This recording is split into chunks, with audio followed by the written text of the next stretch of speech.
नमस्कार साथियों। आज हम आपको एक ऐसी अद्भुत यात्रा पर ले चलने वाले हैं जो सिर्फ धार्मिक ही नहीं बल्कि सांस्कृतिक, ऐतिहासिक और आध्यात्मिक भी है। उत्तराखंड की खूबसूरत वादियों में बसा हनोल गांव, जहां स्थित है महासू देवता का प्रसिद्ध मंदिर। ये मंदिर न सिर्फ श्रद्धालु का केंद्र है बल्कि लोगों की आस्था का एक ऐसा स्थान है जहां आज भी न्याय के देव के रूप में महासू देवता को पूजा जाता है। चले हम चलते हैं महासू देवता। तो हम देहरादून से रात को ही निकल जाते हैं, और क्योंकि ये देहरादून से 100 किलोमीटर की दूरी पर स्थित है और हिमाचल प्रदेश की सीमा के पास यह स्थित महासू देवता का मंदिर लगभग 1000 साल पुराना माना जाता है। इस मंदिर की सबसे खास बात है कि इसकी वास्तुकला, जिसमें काठ कुटीर शैली का प्रयोग किया गया है। इस वीडियो में हम जानेंगे महासू देवता कौन है और उनका इतिहास क्या है। Good morning friend. ओके, तो यहाँ हम मॉर्निंग में उठ जाते हैं। यहाँ पे थोड़ा मेरी वॉइस क्लियर नहीं है, इसलिए मैं वॉइस ओवर कर रही हूँ। तो मैं उठ जाती हूँ, श्री सो रहा होता है, तो मैं चलो आपको अपने होटल का बाहर का व्यू दिखाती हूँ। ये अभी श्री जी हमारे सो रहे हैं, तो इनको डिस्टर्ब ना करते हुए तो चलो मैं आपको बाहर का व्यू दिखाती हूँ। सोता हुआ कितना प्यारा लग रहा है ना। बच्चे बहुत प्यारे लगते हैं। तो ये हमारा बाहर का व्यू है।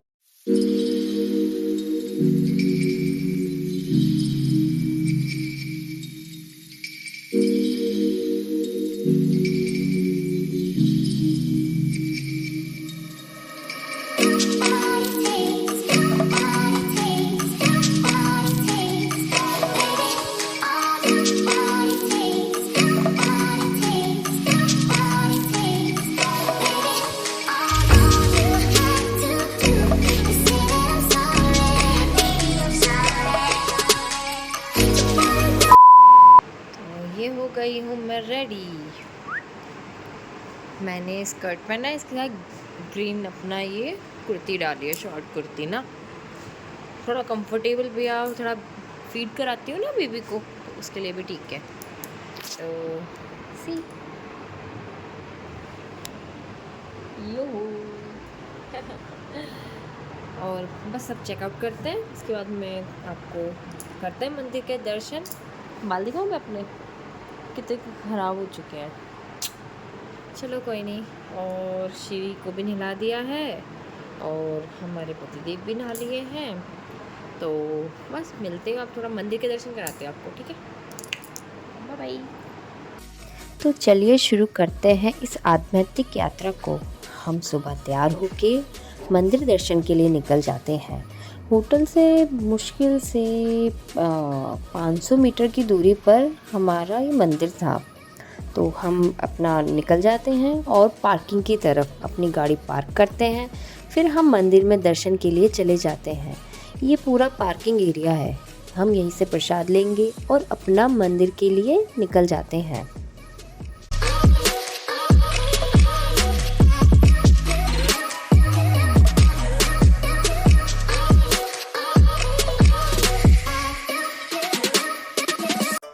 महासू देवता को मुख्य न्याय के देवता के रूप में पूजा जाता है। इनका नाम महाशिव से बना है, यानी महा और ईश्वर महासू। महासू देवता 4 भाइयों के रूप में पूजे जाते हैं। पवासी महासू जो मुख्य देवता हैं और हनोल में निवास करते हैं। चालदा महासू जो गांव-गांव भ्रमण करते हैं और लोगों के शिकायतें सुनते हैं और न्याय करते हैं। बासिक महासू ये द्वारपाल के रूप में कार्य करते हैं। और ठंडा महासू ये शांत और ध्यानस्थ रूप में है। इन देवताओं का संबंध लोक संस्कृति और लोक विश्वासों से बहुत गहरा है।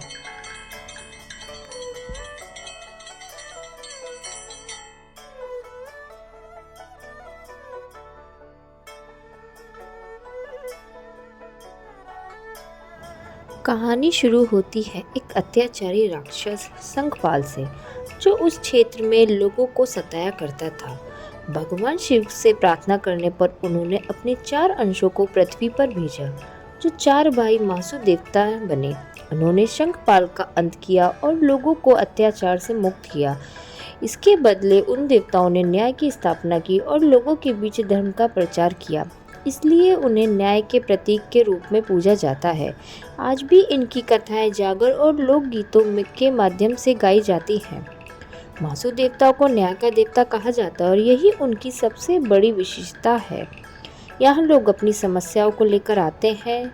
जमीन का विवाद हो, चोरी हो, परिवार में झगड़ा हो या कोई अन्य सामाजिक मुद्दा हो, लोग देवता की कसम खाकर सच्चाई के सामने लाते हैं। कहा जाता है मासू देवता के सामने अगर कोई झूठ बोल सकता है, अगर कोई झूठी कसम खाता है तो उन्हें सपना आता है, बीमार होते हैं और उनके घर में अनहोनी हो जाती है। यह सब इतना सहज और स्वाभाविक रूप से माना जाता है कि लोग स्वयं देवता के सामने उपस्थित होकर न्याय मांगते हैं।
मंदिर के पास मौजूद ये गोल पत्थर भीम के कंजे कहे जाते हैं। लोक कथाओं के अनुसार जब पांडव अपने अज्ञातवास के अनुसार इस क्षेत्र से गुजरे तो उन्होंने यहाँ विश्राम किया। कहा जाता है भीम ने यह समय बिताने के लिए इन भारी गोल पत्थरों से खेला और जैसे बच्चे खेलते हैं। यह पत्थर आज भी मंदिर परिसर के पास मौजूद है और इनका आकार वजन देखकर लोग हैरान रह जाते हैं। ग्रामीणों की मान्यता है कि इन पत्थरों को केवल वही व्यक्ति हिला सकता है जिसे मासू देवता की कृपा प्राप्त हो। जब किसी की मन्नत पूरी होती है तो वह मासू देवता को बकरी दिखाने आता है। यह बकरी बलिदान नहीं होती बल्कि उसे सिर्फ दिखाया जाता है। पुजारी देवता से पूछता है कि बकरी स्वीकार है या नहीं। अगर देवता स्वीकृति देते हैं तो बकरी को मंदिर परिसर में घुमाकर वापस ले जाया जाता है। यह परंपरा श्रद्धा, आभार और सच्चे समर्पण का प्रतीक है। मासू देवता के मंदिर में हर साल भव्य मेला आयोजित होता है। इस मेले में हजारों लोग दूर दूर से आते हैं। डोलियों की शोभा यात्रा होती है जिसमें चालदा मासू की डोली लोगों के बीच जाती है। इस दौरान जागर गाया जाता है। जागर उत्तराखंड का लोक संगीत है जिसमें देवताओं की कथाएं सुनाई जाती हैं। एक जागर गायक ढोल और हुंकार के साथ पूरी रात कथा सुनाता है। यह अनुभव आध्यात्मिक होता है और लोगों की भावनाओं से जुड़ा होता है।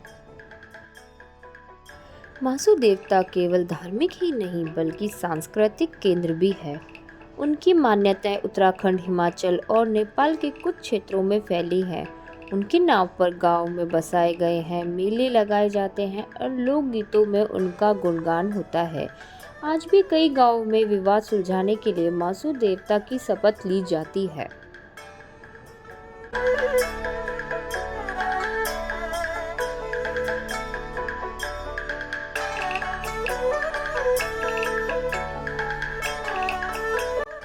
मासू देवता का मंदिर लगभग 1000 साल पुराना माना जाता है। इस मंदिर की सबसे खास बात है इसकी वास्तुकला। इसमें काठ, कुटी, शैली का प्रयोग किया गया है। मंदिर में लकड़ी और पत्थर का अद्भुत मिश्रण देखने को मिलता है।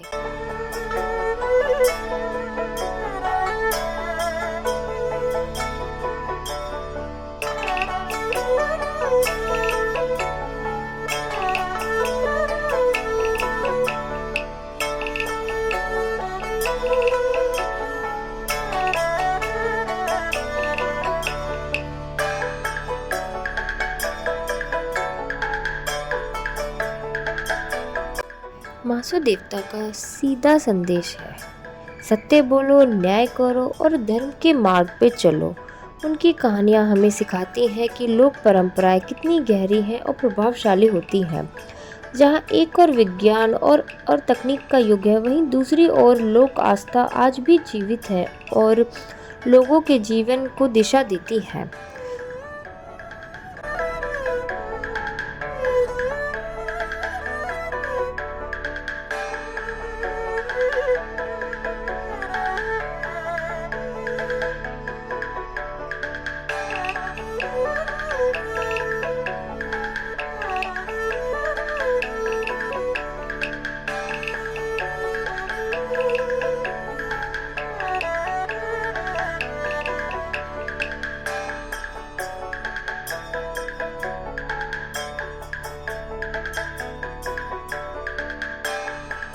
तो बस दर्शन करके हम वापस घर के लिए निकल जाते हैं। तो मित्रों, ये थी महासु देवता की कहानी। अगर आप कभी उत्तराखंड जाएं तो हनोल जरूर जाएं।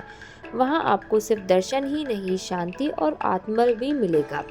इस वीडियो को लाइक और शेयर जरूर करें और ऐसे ही रोचक विषयों के लिए हमारे चैनल को सब्सक्राइब करना ना भूलें। जय महासु देवता।